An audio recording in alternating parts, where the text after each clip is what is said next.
আসসালামু আলাইকুম এভরিওয়ান, সবাই কেমন আছেন? আশা করি ভালো আছেন। যারা যারা ভিডিওটি দেখছেন সবাইকে জানাই আন্তরিক ভালোবাসা ও অভিনন্দন। থাম্বনেল এবং টাইটেল দেখে অবশ্যই বুঝতে পেরেছেন আমি কি রান্না করতে চলেছি। আজকে সিম্পল ভাবে ডিমের চপ রান্না করে দেখাবো। আজকে এই রেসিপিটা দুর্দান্ত স্বাদের, খুবই মজা লাগে এটা খেতে। বিকালের নাস্তায় এটা পরিবেশন করতে পারেন সকলে। অনেক সহজভাবে আমি এটা তৈরি করে দেখাবো। এখানে ডিম আর আলু অনেক সুন্দরভাবে সেদ্ধ করে নিয়েছি, নিয়ে সুন্দর করে ছিলে নেব। এই সম্পূর্ণ সবকিছু ছিলে নিয়ে এটা সুন্দর করে সাইজ করে নেব।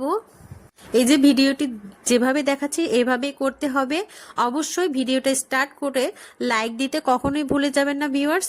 এই যে আমার এগুলো সম্পূর্ণ ছেলা হয়ে যাচ্ছে। আমি এখানে আলুগুলোকে মেশ করে নিব, সুন্দর করে একদম থেতো করে মেশ করে নিব। আর এখানে পেঁয়াজ রসুন ভর্তা করার জন্য এখানে ভেজে নিয়েছি, সেটা এই যে সুন্দর করে মেশ করে নিচ্ছি। নিয়ে এটা ভর্তাটা তৈরি করে নিতে হবে। ভর্তাটাই কিন্তু আসল মজা।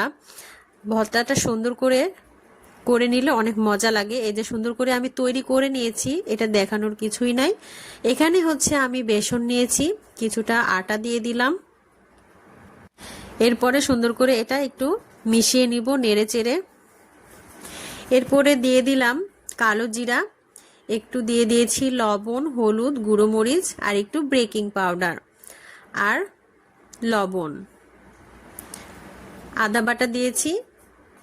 আর এখানে সুন্দর পানি দিয়ে একটু গোলাটা তৈরি করে নিতে হবে। এই যে গোলাটা তৈরি করে নিচ্ছি। ভিউয়ার্স, যদি ভিডিওটি সামান্যতম ভালো লেগে থাকে অবশ্যই লাইক কমেন্ট শেয়ার করে পাশেই থাকবেন। নিত্য নতুন ভিডিও পাওয়ার জন্য অবশ্যই চ্যানেলটিকে সাবস্ক্রাইব করে বেল বাটনটি ক্লিক করে রাখবেন। আমার এই গোলাটি তৈরি হয়ে গেছে, চামচের ওপর দেখলে বুঝতে পারবেন গোলাটি তৈরি হয়ে গেছে। ভিডিওটি যেভাবে দেখাচ্ছি এইভাবে সিম্পল ভাবে আমি এটা তৈরি করে নিলাম। এখানে তেল দিয়ে দিয়েছি। এই যে আমি এটা সুন্দর করে তৈরি করে নিয়েছি। এটাতে সুন্দর করে ডুবিয়ে দিব। আসলে এটা হাত দিয়ে করা যাবে না, এটা হচ্ছে চামচ দিয়ে করে নিতে হবে, নইলে হচ্ছে আলুটা হয়ে যায়। এই যে এটা তেলটা গরম করে নিয়েছি, এখন তেলের উপরে এটা সুন্দর করে ছেড়ে দিব আস্তে আস্তে একটা একটা করে। সুন্দরভাবে ভেজে নিব, একদম লাল লাল করে সুন্দর করে ভেজে নিব।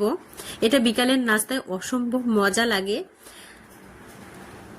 সুন্দর করে উল্টে পাল্টে সুন্দর করে ভেজে নিচ্ছি। ভিউয়ার্স, দেখুন ভিডিওটি যেভাবে ভেজে নিচ্ছি এভাবে আপনারাও ভেজে নেবেন। একদিন ট্রাই করে দেখবেন, অবশ্যই বুঝতে পারবেন। যারা নতুন আছেন অবশ্যই অনেক কিছুই জানে না, এর জন্যই কিন্তু আমার নতুনদের জন্য ভিডিওটি বানানো।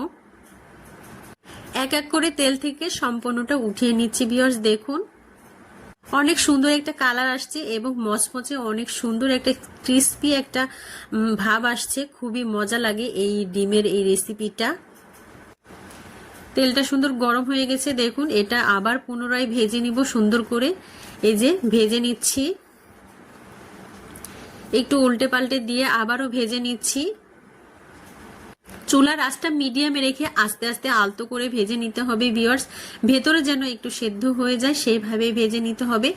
এই যে এগুলো আমার ভাজা হয়ে গেছে, অনেক সুন্দর একটা কালার এসেছে। ভিউয়ার্স, সবাই ভালো থাকবেন, সুস্থ থাকবেন। আল্লাহ হাফেজ।